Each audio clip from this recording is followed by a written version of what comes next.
Don't you remember I don't like this kind of tea? Eleanor Archer pushed the glass away irritably, spilling half of it onto the table.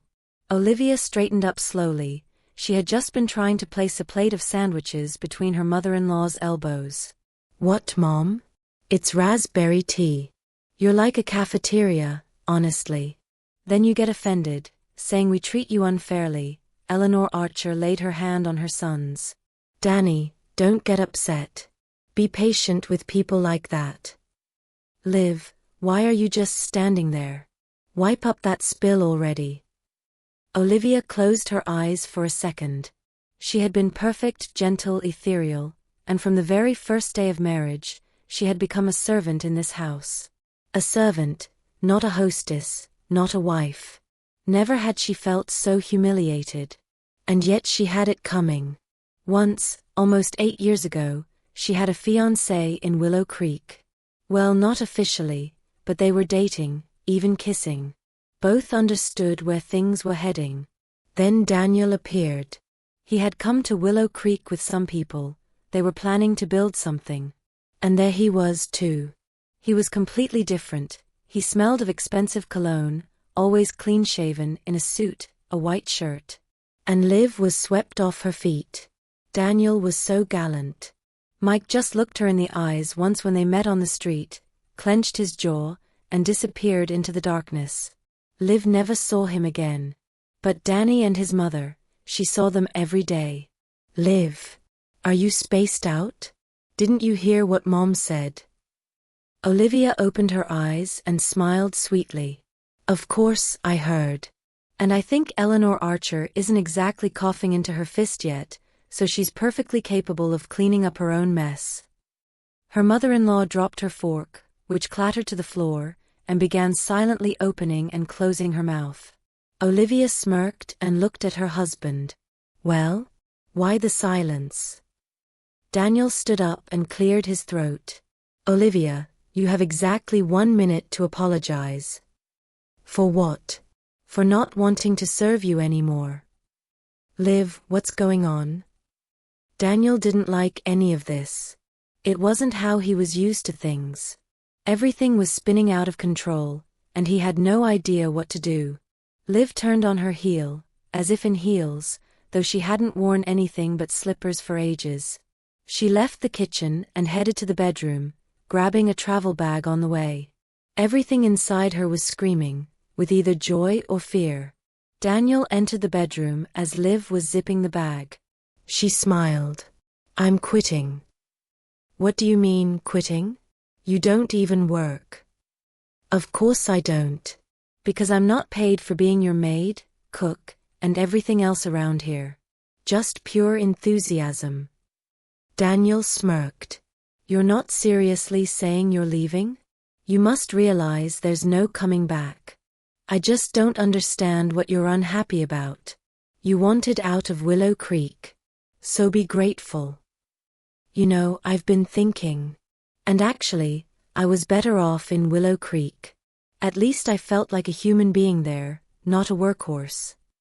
She tried to walk past her husband, but he grabbed her arm painfully. Liv just stood still, praying for one thing, that her resolve wouldn't disappear. She ran out of the house without even knowing where she was going. Only when she was far enough did she stop and look around. It had all happened spontaneously. Her patience had simply run out, and that was it. An explosion. There was barely any money in her wallet. Hopefully enough for a couple of weeks. She didn't have much in terms of belongings. Liv stood in front of the train station. What else could she do? There was nowhere to go but her grandmother's house, where she grew up. She bought a ticket and got on the commuter train. She didn't want to think about anything. Her soul was restless. Since marrying Daniel, she had only returned to Willow Creek once, 3 months after the wedding. She went to clean the house and board up the windows. A neighbor helped with the windows. He also told her that Mike had left for Northgate a week after she moved out. Liv had sighed with relief. She felt guilty. Let him have a wife, kids, and live far away. She really didn't want to see his eyes again. The ride would take about 40 minutes. Liv closed her eyes. "Give me your hand, sweetheart, I'll read your fortune." She flinched, opened her eyes, and pulled her hand away. An elderly gypsy woman, Esmeralda, was already examining her palm, then suddenly let go of it and looked at her intently. "Go. Go quickly. If you go slowly or delay, you won't make it in time to fix your mistake." Liv stared at Esmeralda, frightened. But the woman, without even asking for money, was already rushing to the train car exit. A moment later, she was gone. Liv shook her head. What was that? And more importantly, what was that strange woman talking about? Willow Creek welcomed her with a warm breeze. The kind you only get in the countryside: dry hay, water, boiled potatoes, and something else. A lot of something. Something Liv couldn't quite recall. She approached the house. It was all the same. Just older. And the path was overgrown. Her eyes suddenly welled up. "It's okay. I'll fix you up." Liv tossed the bag onto the porch and rushed to tear off the boards. Olivia rushed to him carefully. He glared at her. "Take your hands off me." Olivia jerked them back. "Mike, what's wrong? I just wanted to help." "Did you ask if I need your help, helper?" He walked on, and Olivia saw a bag on his shoulder with bottlenecks sticking out. "Well, that's it. Mike got his pension, won't stop drinking till he runs out," she muttered. She turned. Next to her stood the neighbor, the same one who helped her board up the windows. "Uncle George. What happened to him?" "No one knows exactly. He went to work, got into some accident. But not a simple one, saved a child, they say. And then he got all the blame. Lost his leg in that crash. Now they take half his pension. Since he came back 2 years ago, he barely speaks to anyone. But he'll bounce back, right? He's already broken. Drinks all the time. You'll see him going to or from the store, that's it. Doesn't talk to any old friends. Only drunks hang around his house while he has money. His mother died 3 years ago, and now he's got no one else. Let's get these boards off. I'll re-nail all the windows." Olivia felt like she'd woken up. "Wow. That's news. Thank you so much. Are you here long?" "I think for good. There's a saying, where you're born is where you're needed." "That's so true. Come on in, make yourself at home. Mary will be happy. She keeps asking why the house next door is boarded up." "Thanks, Uncle." Olivia cleaned, did laundry, and for a while even forgot about Mike. She remembered when some drunk guy ran past the house toward the store, and almost immediately back. She didn't even know who he was, even though the village was big and nearby towns were close.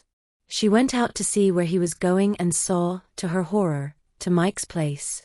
So Uncle George wasn't lying. Not that he ever would. That evening, Aunt Martha shared more. Mike used to work, drove some big shot around. One day he saw a parked car start rolling, must have forgotten the handbrake.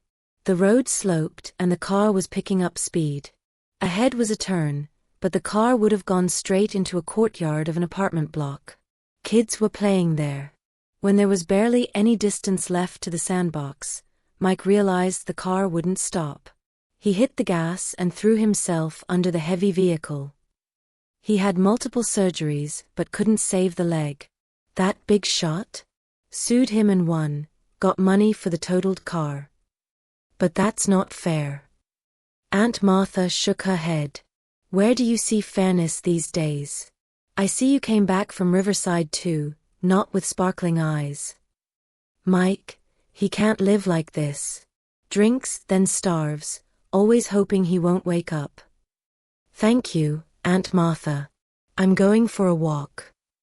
Don't you dare go to Mike's. It's a mess over there. One drunk worse than the next. Olivia smiled. I have a purpose. Uncle George laughed. Olivia, it's been ages since that shotgun worked. Exactly. No one knows that. She approached Michael's house. Her heart pounded. Her head echoed, "It's all your fault." She wasn't going to take the gun. It had long been shoved in the attic since her grandfather's time. Lights in the window. Door open. Smoke hanging thick. Olivia exhaled and stepped inside. "What's going on here?" The men at the table fell silent.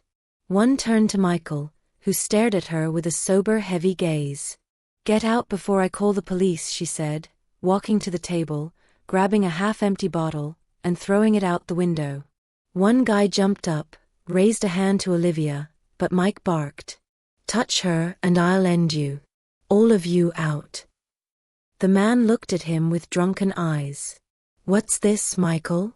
First you invite us, now we can't even have a drink or a snack." "Take everything with you," Mike said. The man and his drinking buddies quickly stuffed their pockets and vanished. "Why are you here?" Olivia ignored Mike's tone. She opened the windows, cleared the table. "Got tea?" He flushed. "Don't change the subject. Why are you here? To mock me?" She looked at him for a moment, then asked, "Maybe coffee then?